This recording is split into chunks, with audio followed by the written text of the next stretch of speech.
I'm going to show you how to fold a bath sheet for a basket, and it doesn't matter the size of your basket, you can adjust this fold to make it smaller or larger, and I will show you how.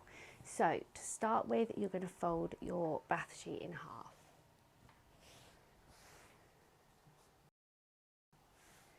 Next, you're going to fold it into thirds.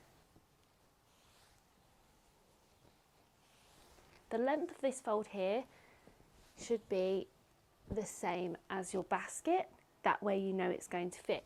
So if your basket is wider, you just fold your sides in less, and if it's smaller, you're going to fold your sides in more.